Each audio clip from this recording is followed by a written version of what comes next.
જય શ્રી કૃષ્ણ વિદ્યાર્થી મિત્રો, ધોરણ 5 ગણિત ચેપ્ટર નંબર 8. તો અત્યાર સુધી આપણે ચેપ્ટર નંબર 8 માં પ્રશ્ન નંબર 5 સુધી પૂર્ણ કર્યું હતું. હવે જોઈએ પ્રશ્ન નંબર 6. પ્રશ્ન નંબર 6 અ 1 સેમી માપ પાડી ગ્રીડ એટલે આ જે ચોરસ બોક્સ છે, બરાબર, પર દોરેલા ચિત્રો અડધા સેમી માપ પાડી ગ્રીડ પર દોરો અને બંને ચિત્રોના ક્ષેત્રફળ શોધો. આ જે માપ પાડી ગ્રીડ એટલે કે આ જે ચોરસ છે ને એ 1 સેમી માપના છે અને સામે જે આપ્યા છે ને એ અડધા સેમી માપના છે. આના કરતા અડધા છે માપમાં, બરાબર. ચોરસ છે એટલા જ, અહીંયા જેટલા છે એટલા જ છે.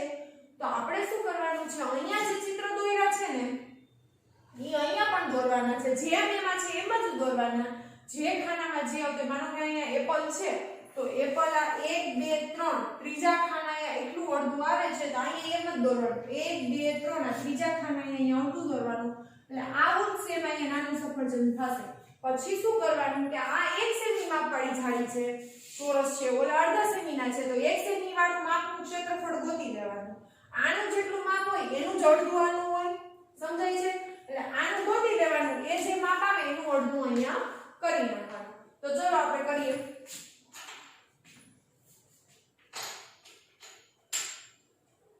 અહીંયા છે પેલા ચોરસમાં કલર છે, તો અહીંયા પેલા ચોરસમાં તમારે પેન્સિલ વડે સાવ આછો કલર કરવાનો છે. તમારી જે પેન્સિલ હોય ને ઘૂંટવાનું નથી અને બોલ પેનથી મહેરબાની કરીને કોઈ કલર નહીં કરે.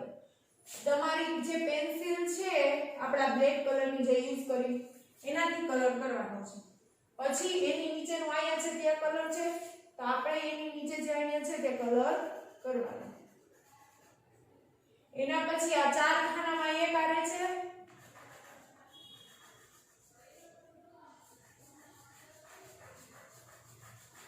તો 4 ખાનામાં શું કરવાનો, કલર.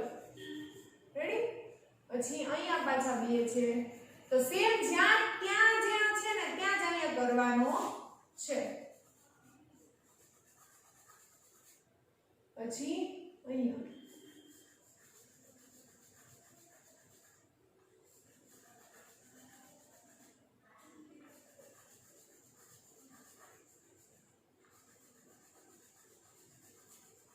બરાબર. તો અહીંયા આપણે જેમ ત્યાં છે એમ જ કલર કરી નાખો. તમારે સાવ આછી રીતે પેન્સિલ ચલાવવાની છે, ગોઠતા નહીં. હવે આનું ક્ષેત્રફળ ગોતી લઈએ. અહીંયા જેટલા ચોરસમાં કલર છે એનું ક્ષેત્રફળ હોય 1 2 3 4 4 ને 4 8 9 10 11 12 ટોટલ 12 ચોરસમાં કલર છે એટલે 12. પછી ક્ષેત્રફળ છે એટલે ચો લગાડવાનું, 12 ચો, અને માપ કેમાં છે, સેમીમાં છે. શું કીધું, 1 સેમી એટલે 12 ચો સેમી. તો આનું માપ શું થશે, અહીંયા ક્ષેત્રફળની સામે લખવાનું 12 ચો સેમી. હવે આનું 12 છે તો આ એનું અડધું છે. ઓમ ભલે એમાં 12 ખાનામાં જ કલર છે પણ આ શું છે, અડધા સેમી માપ પાડી છે. તો આનું 12 હોય તે 12 ના અડધા કેટલા થાય, 6. તો આનું ક્ષેત્રફળ થશે 6 ચો સેમી. રેડી? વ્યવસ્થિત અમુક ઇંગ્લિશમાં કરીને લખજો. હવે જેમ અહીંયા એપલ છે ને એમાં દોરવાનું, મન ફાવે નહીં. માનો કે જો 1 2 3 ત્રીજા ખાનાએ એટલું છે અડધું, તો અહીંયા ત્રીજા ખાનાએ આવી રીતે આમ સેજ નીચે જાય છે એટલું દોરવાનું અને સામે એટલું દોરવાનું, પેન્સિલથી જ દોરવાનું. રેડી? આટલું કર્યું. પછી શું છે, ઈ જે એપલ નું પૂરું થાય છે પછી સેજ જગ્યા મૂકીને એ લોકોએ આવી રીતે શેપ કર્યો, તો આપણે પેન્સિલથી અહીંયા પૂરું થાય. પછી એવી રીતે આમ સેજ જગ્યા મૂકી અને એમાં જે મેં છે એમ શેપ અહીંયા કર્યો. પછી આ ખાનું એટલું સેજ જગ્યા રાખી છે તો એ પ્રમાણે અહીંયા પણ એવી સેજ જગ્યા રાખવાની અને જેમ એમાં છે એવી રીતે દોરતું જવાનું છે.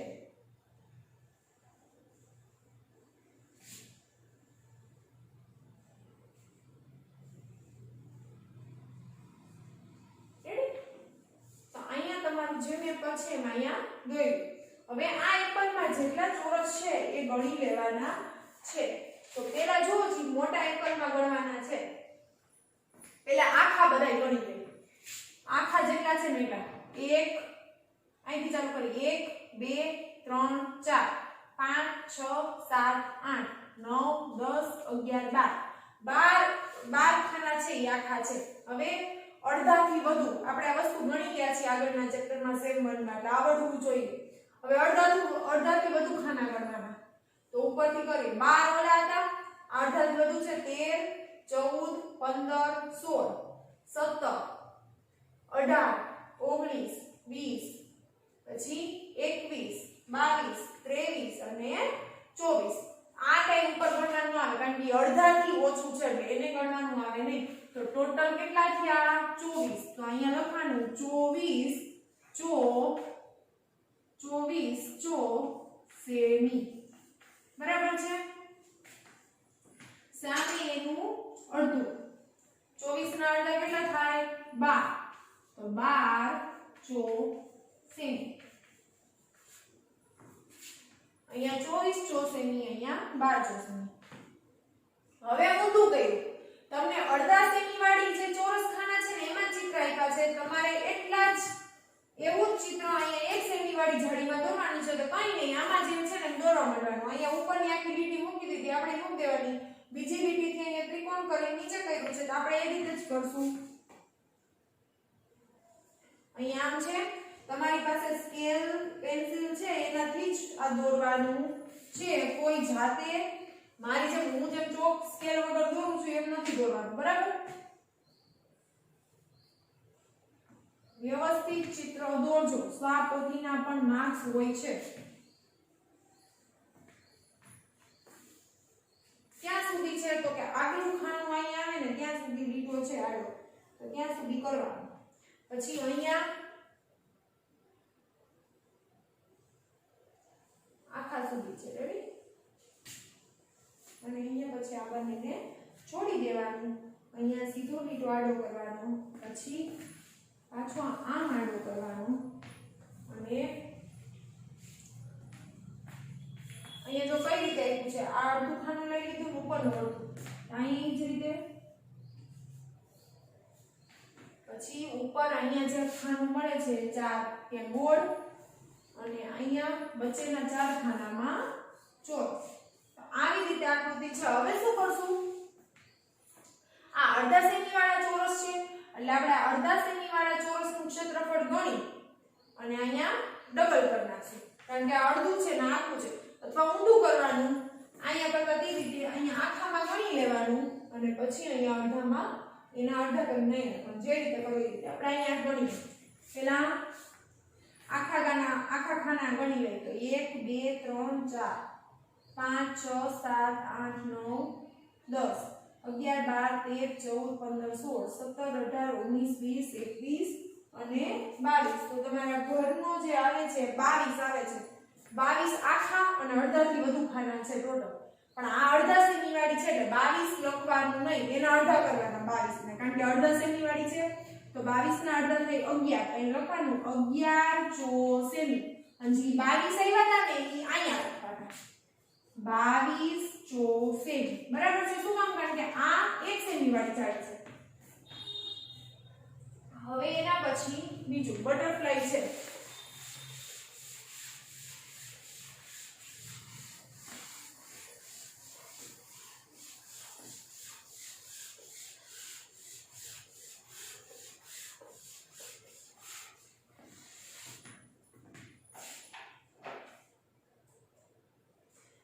બટરફ્લાય જેમ અહીંયા છે એ રીતે જ અહીંયા દોરવાનું છે હવે હું દોરતી નથી તમને ખાલી કહી દઉં છું ખાના ગણાવતા શીખવાડું છું જેમ જે ખાનામાં જેમ હોય એમ જ અહીંયા સામે દોરાવવું જોઈએ સેમ ટુ સેમ બરાબર હવે આપણે ખાના ગણી લ્યો બટરફ્લાયના તો તમને ટોટલ આખા અડધાથી વધુ અને આખા ગણી લઈએ 1 2 3 4 5 6 7 8 અને 9 અહીંયા તો સામે 9 અહીંયા જોઈ રેડી એટલે ટોટલ 18 ખાના આખા અને અડધાથી વધુ છે તો એ 18 અહીંયા લખવાનું 18 ચો સેમી અને અહીંયા એ આકૃતિ બટરફ્લાય વાળી દોરવાની છે અને અહીંયા 18 ના અડધા એટલે કે 9 ચો સેમી સમજાય છે મને એ ઉપર સુધી અંબાતું નથી બટરફ્લાય વાળી આકૃતિ નથી દોરતી તમારે અહીંયા સામે દોરવાની છે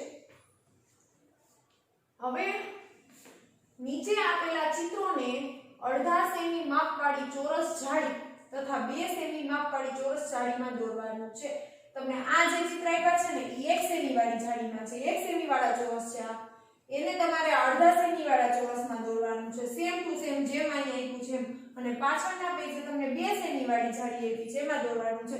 તો કાઈ નથી, આમાં જેમ ચોરસ હોય ને એમ જ અહીંયા કરવા માંડવાનું. અહીંયા પેલા ખાનામાં આડો લીટો, પેલા ખાનામાં આડો લીટો, બીજા ખાનું આમ તો અહીંયા આમ, ત્રીજું નીચે, અહીંયા નીચે, અહીંયા આમ થઈ ગયું. પછી 2 ત્રિકોણ છે અડધાની અંદર જ છે. જો એક ખાનું છે ને આખું એમાં જ છે 2 ત્રિકોણ, એટલે એક ખાનાની અંદર આ 2 ત્રિકોણ. ચલો આ પતી ગયું. હવે પછી અહીંથી પાછું શું ચાલુ થાય છે? આનું ચાલુ થાય છે સે જેવું અડધું અહીંયા ગોળ આવે છે 2 ખાનામાં, પછી 2 ખાનામાં પાછું એવું નીચે ગોળ આવે છે, પછી 2 ખાના પૂરા થાય ત્યાંથી સેજ આમ કરી અહીંયા અને અહીંયા બહારનું આ એક ખાનું છે એમાં ગોળ આવે છે. રેડી? આમ અડધા ખાનામાં દોર્યું. પછી આ દોરવાનું છેલ્લા 3 ખાના, છેલ્લું ખાનું છે એથી 2 ખાના આગળ પેન્સિલ અને સ્કેલનો ઉપયોગ કરવાનો છે. જેમ અહીંયા ખાના છે એમ જ છે, પણ આ નાના છે, બીજું કઈ છે નહીં. કેટલા? 1 અને બીજા ખાને છે તો અહીંયા 1 અને બીજું ખાનું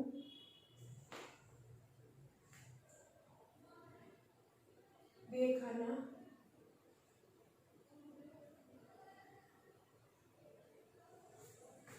આ ચિત્ર છે ઉપરના ખાના આવે છે.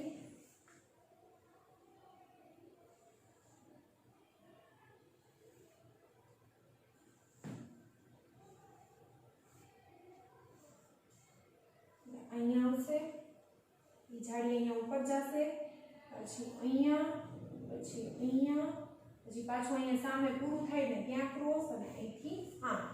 રેડી? આ 3 ચિત્ર થયા. હવે નીચેનું છે. નીચેનું એક ક્યાં છે? આ ચિત્ર પૂરું થાય એના પછી બીજે ખાનેથી ચાલુ થાય છે.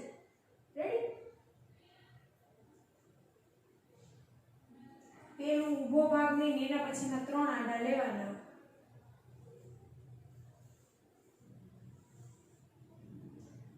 ચોરસ વચ્ચે, પછી આ 3 પાછા, પાછા ઊભા કેટલા છે? 2 છે. પછી એને પાછું નીચે અડધું ગોળ લેવાનું, પાછા અહીંયા ઊભા 2, પછી છેલ્લેથી બીજું ખાનાની લાઈન આવે, છેલ્લેથી બીજા ખાનાની લાઈન, ત્યાંથી એને વચ્ચે આમ આડી જાળી કરી દે આવી રીતે આમ ગોળ, અને અહીંયા એવી રીતે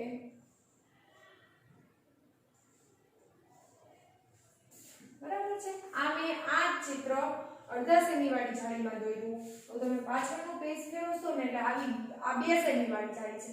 સેમ આ ચિત્ર જે આપણે અડધામાં દોર્યું ને એ 1 સેમી વાળી જાળીમાંથી જોઈ અને અહીંયા પાછળની 2 સેમી વાળી જાળીમાં દોરવાનું છે. જેમ જી ખાનામાં જે લીટો કર્યો હોય એ જ ખાના ગણી અને વ્યવસ્થિત એ જ લીટો કરવાનો.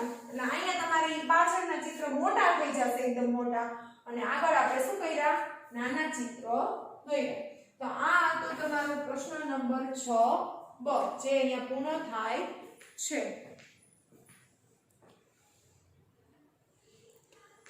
હવે છે પ્રશ્ન નંબર 8. તો પ્રશ્ન નંબર 8 છે ભારતનો નકશો આપેલો છે તમને, અને એમાં અંદર તમને બધા રાજ્યોને ના પાટનગરો ઘણામાં દેખાડ્યા છે, ઘણામાં નથી દેખાડ્યા. તો આ ભારતનો નકશા ઉપરથી તમને થોડા પ્રશ્ન પૂછ્યા છે, એના જવાબ આપવાના છે. તો પહેલો પ્રશ્ન છે ઉત્તરમાં સ્થિત, પહેલા તો દિશા સમજી લેવાની, બરાબર છે?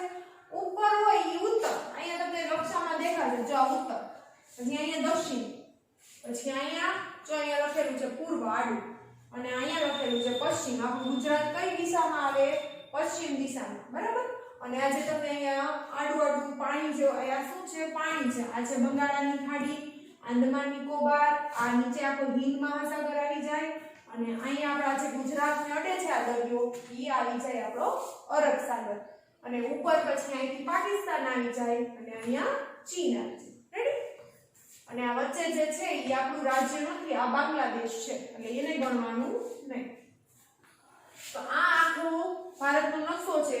તમને દિશા આપેલી છે, તમારી દિશા ઉપરથી જવાબ દેવાનો. ઉત્તરમાં સ્થિત 4 રાજ્યોના નામ.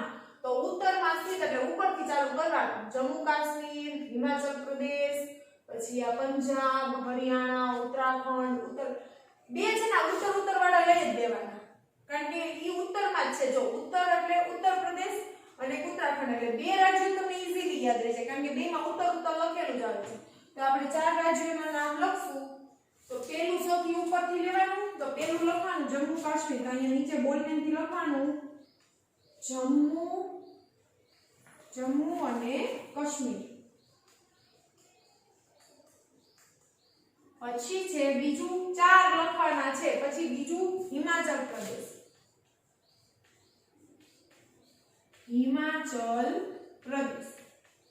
પછી અલ્પવિરામ ત્રીજું આપણે લીધું છે ઉત્તરાખંડ અને ચોથું ઉત્તર પ્રદેશ તો ત્રીજું લીધું ઉત્તરાખંડ અલ્પવિરામ ઉત્તર પ્રદેશ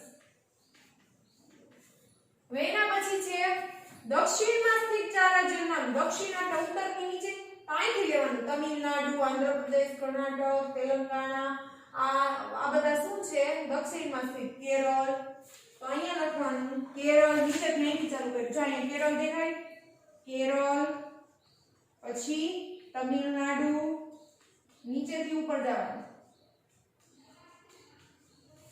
પછી છે કર્ણાટક અહીંનું કર્ણાટક આ બેંગલુરુ નથી લખવાનું અહીંયાનું પાટનગર છે રાજ્ય કયું છે કર્ણાટક આપણું પાટનગર કેમ ગાંધીનગર છે અહીંયા ગુજરાત તો અહીં ગુજરાત લખવાનું આપણે ગાંધીનગર લખો તો ન ચાલે એવી રીતે બેંગલુરુ કર્ણાટકનું પાટનગર છે એટલે અહીંયા શું લખવાનું કર્ણાટક લખવાનું અહીંયા તમને બેંગલુરુ લખીને આપ્યું છે એ લખવાનું નથી તો કર્ણાટક અને આંધ્રપ્રદેશ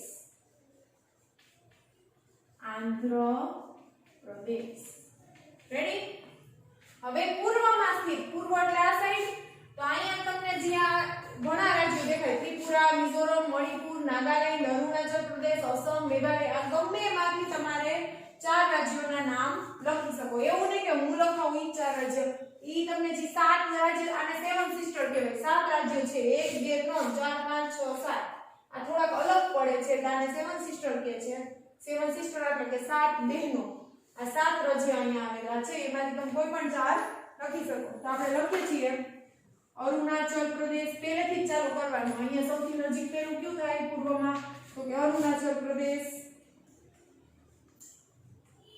પછી છે અસમ અલ્પવિરામ કરીને બીજું રાજ્ય અસમ પછી મણિપુર અલ્પવિરામ કરીને મણિપુર એ સાતમાંથી તમે કોઈ પણ ચાર લખી નાખવાનું અને મિઝોરમ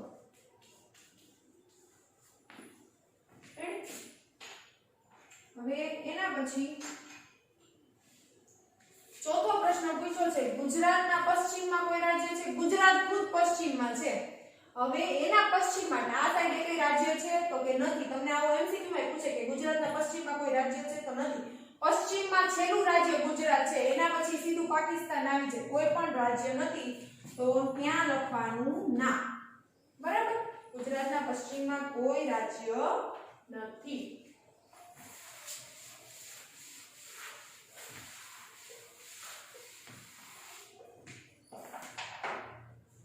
હવે એના પછી પાછળના પ્રશ્ન છે રાજસ્થાનથી અસમ જતા કયા રાજ્યોમાંથી પસાર થવું પડશે તો પહેલા આગળનો રસ્તો જોઈ લો પહેલા જો પ્રશ્ન રાજસ્થાનથી અસમ તો રાજસ્થાન અહીંયા છે અસમ ક્યાં આવ્યું અહીંયા તો એમાં અહીંયા રાજસ્થાનથી મારે અહીંયા અસમ જવું હોય તો કયા રાજ્યો વચ્ચે આવશે આ રાજસ્થાન છે ત્યાંથી ઉત્તર પ્રદેશ અને આ બિહાર આવ્યું પછી સીધું આ વચ્ચે બાંગ્લાદેશ આવી ગયો ઈ પણ આપણું રાજ્ય નો કહેવાય એટલે ઈ લખવાનું નહીં અને અસમ તો ક્યાં બે રાજ્યો આવશે તો લખવાનું ઉત્તર પ્રદેશ અને બિહાર અહીં લખવાનું ઉત્તર પ્રદેશ અલ્પવિરામ બિહાર આ બે રાજ્યો આવે ગુજરાતથી પશ્ચિમ બંગાળ જતા ક્યાં રાજ્યો આવે ચલો ગુજરાત આ ગુજરાત છે અહીંયા પશ્ચિમ બંગાળ અહીંયા છે તો ક્યાં રાજ્યો આવે તો મધ્યપ્રદેશ આવે પછી છત્તીસગઢ આવ્યું પછી ઝારખંડ આવ્યું પછી આપણે પશ્ચિમ બંગાળમાં પહોંચ્યા તો લખવાનું મધ્યપ્રદેશ છત્તીસગઢ અને ઝારખંડ તો અહીંયા જવાબમાં લખવાનું मध्य प्रदेश,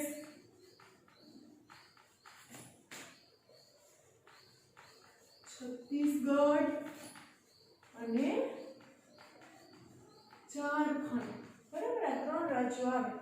એના પછી છે હિમાચલ પ્રદેશથી કર્ણાટક જતા. ચલો જો હિમાચલ પ્રદેશ અહીંયા છે, કર્ણાટક અહીંયા, તો અહીંથી અહીંયા જતા કેટલા રાજ્યો આવે? તો કે ઉત્તર પ્રદેશ, પછી મધ્ય પ્રદેશ અને મહારાષ્ટ્ર. પછી કર્ણાટક આવી ગયું તો લખવાનું ઉત્તરાખંડ, પછી અહીંયા હશે આ ઉત્તરાખંડ, પેલા આવે ઉત્તરાખંડ, ઉત્તર પ્રદેશ, મધ્ય પ્રદેશ અને મહારાષ્ટ્ર, પછી કર્ણાટક આવે. તો અહીં લખવાનું उत्तराखंड, उत्तर प्रदेश, પછી શું હતું? મધ્ય પ્રદેશ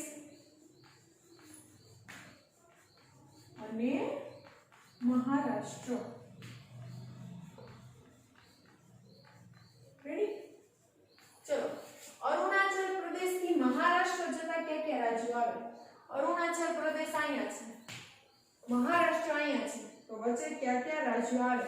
અહીંથી ચાલુ કરવાનું અસમ, પછી અસમથી અસમ અહીંયા પૂરું થાય પછી અહીં સીધું બિહાર, કારણ કે વચ્ચે બાંગ્લાદેશનો ભાગ ન ગણવાનો આવે એટલે અસમ, પછી બિહાર, બિહાર પછી કેન્યુ ઝારખંડ, ઝારખંડ પછી છત્તીસગઢ, અને છત્તીસગઢથી સીધી મહારાષ્ટ્રની સરહદ આવે. તો અસમ, બિહાર, ઝારખંડ ને છત્તીસગઢ.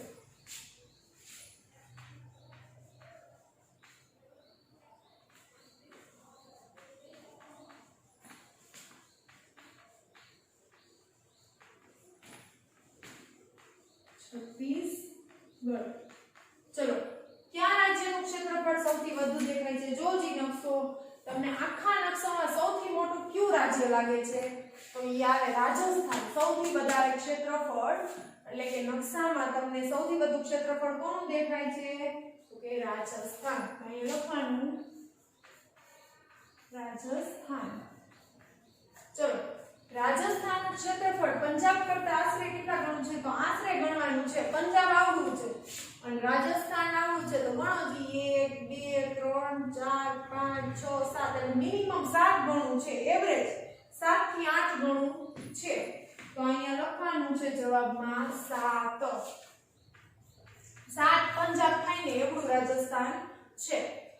નીચેનામાંથી કયા રાજ્યનું ક્ષેત્રફળ સિક્કિમ થી 8 ગણું છે?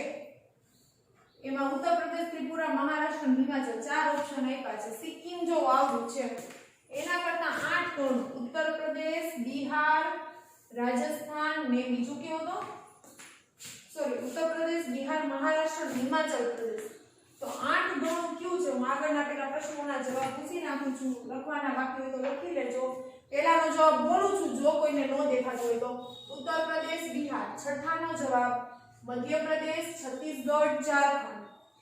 સાતમાનો જવાબ ઉત્તરાખંડ, ઉત્તર પ્રદેશ, મધ્ય પ્રદેશ, મહારાષ્ટ્ર. આઠમાનો જવાબ અસમ, બિહાર, ઝારખંડ, છત્તીસગઢ. નવમાનો જવાબ રાજસ્થાન અને 10માનો જવાબ સાત. હવે 11મો પ્રશ્ન છે કે સિક્કિમ છે એના કરતા કયું રાજ્ય 8 ગણું છે? ચલો સિક્કિમ અહીંયા છે, આવડું સાવ નાનું છે સિક્કિમ. એના કરતા કયા 4 રાજ્ય 8 ગણા છે? ઉત્તર પ્રદેશ. ઉત્તર પ્રદેશ તો બહુ મોટું છે, 12 થી 13 ગણું હશે એનાથી. પછી ત્રિપુરા છે ઈ આવડું છે એટલે ઈ તો કઈ 8 ગણું આવે નહીં. પછી મહારાષ્ટ્ર ઈ તો સિક્કિમ કરતા લગભગ ઈ 10 ગણું વધારે મોટું હોય છે, 10-12 ગણું, એટલે એ પણ નહીં આવે. છેલ્લે હિમાચલ પ્રદેશ આવડું છે તો ઈ સિક્કિમ કરતા 8 ગણું લાગે. તો જવાબમાં તમારે હિમાચલ પ્રદેશ છે એમાં અહીંયા રાઈટ કરી અને અહીંયા લખવાનું હિમાચલ પ્રદેશ. રેડી? તો અહીંયા તમારો પ્રશ્ન નંબર 8